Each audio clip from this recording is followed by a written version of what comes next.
Hi, I'm so glad you joined me for today's lesson. We are going to represent um, the products of decimals. So if we multiply two decimals together, what does it look like? Earlier this week, we represented products of whole numbers and decimals, and um, that seemed pretty reasonable that we colored in blocks and we had three groups of 12 hundredths. And so we colored 12 blocks 3 times. This is a little different. So let's take a look. We are working from our class notebook today. Okay. Today we are going to represent multiplication of decimals with products to the hundreds using models. I think that's supposed to be hundredths, by the way. I did not make this worksheet. I think she had a misprint, this lady that made it. But what we are going to do is shade in the first decimal vertically with one color and the second decimal horizontally with a different color. The overlapped colors are your answer. So let's take a look. We are going to use our highlighter. And I don't know what's going to happen when we overlap, so we will see what happens. Number one, we are going to do 3/10. So she said, shade in the first decimal vertically. So vertically is up and down. So I'm going to shade in 3/10. That is 3 columns, if you remember. Remember, this is a ones block, which means the entire block is 1. And every little block within it is 100th. And so our columns are tenths. So we have 3/10 vertically. Then shade the second decimal in horizontally. And I'm actually going to highlight my 3/10 yellow, so we know we've taken care of it. So let's change to pink for 2/10. Highlight that.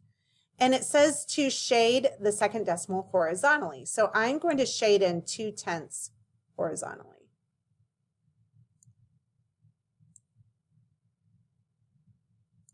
Okay. The overlapped colors are your answer. So when we multiply 3/10 times 6/10, we get 6/100ths. Look. I have 6 little squares that are overlapped. And those, remember, one little square is 100th. So the overlapped squares are hundredths. Okay? Let's do another one. 8/10 and 6/10. Okay, let's try blue this time. We're going to do our 8/10 vertically. So that is 8 columns.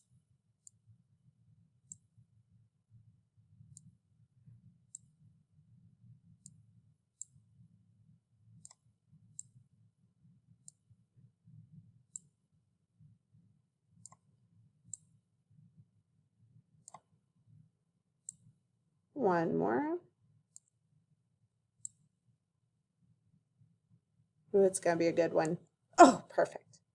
Let's shade this one a little more. Okay, and green for our 6/10 horizontally.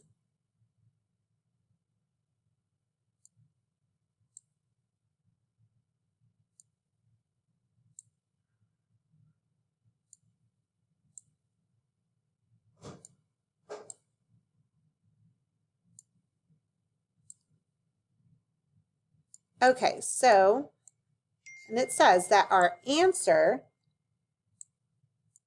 is where it overlaps. So let's get I know that it is overlapping here.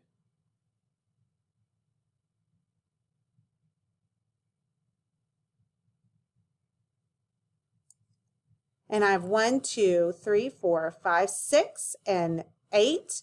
And because I understand that in an array, if I multiply my columns by my rows, I will get my answer. So 6 times 8 is 48. So I should have 48 hundredths. And we said up here that this was, and I can count 1, 2, 3, 4, 5, 6, 6 hundredths. That's a 0, and that's a 6 hundredths. What I want you to do now is pause my video and do the 2 together. Or I'm sorry, do the 2 on your own. Don't really know why she put the I do first. I think she must have had a really tough day when she made this worksheet. I don't know. What do you think? Probably like me. I'm having a tough day. But go ahead and pause the video and do the 2 we do's. So what did you get? On this one, you should have gotten 45 hundredths because when I take 9 columns and 5 rows, I should get 9 times 5 is 45. So I should have 45 hundredths. And on this one, I should have 21 hundredths. Now let's look at it mathematically. Okay, so if we multiply 3 times 2, 3 tenths times 2 tenths, we know, I'm going to put my decimal right there.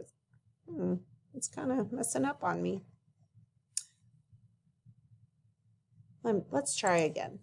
Erase this and do some. See if we can make it a little better. It does not like it when it doesn't like it when I just touch it once. That's what it is.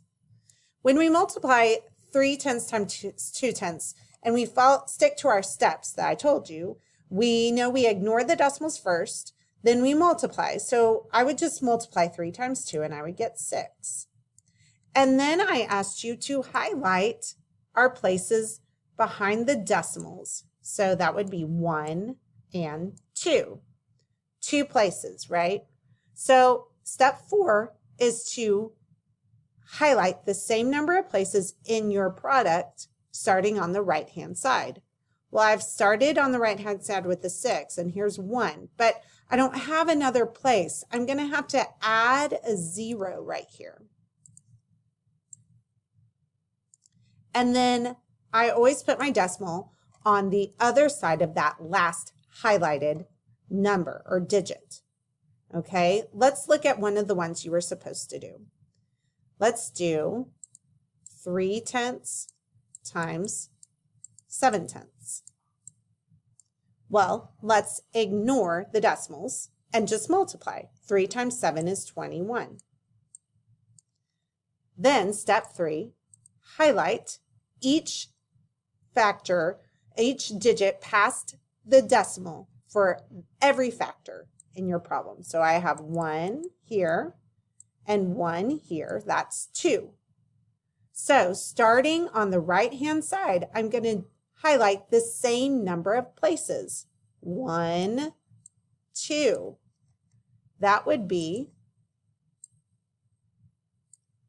21 hundredths. So you are going to do one more on your own. Oh, it looks like I've deleted this spot, and don't worry, I will add it back then. But you will have 2 to do more on your own, and then you're going to have a few problems. Okay?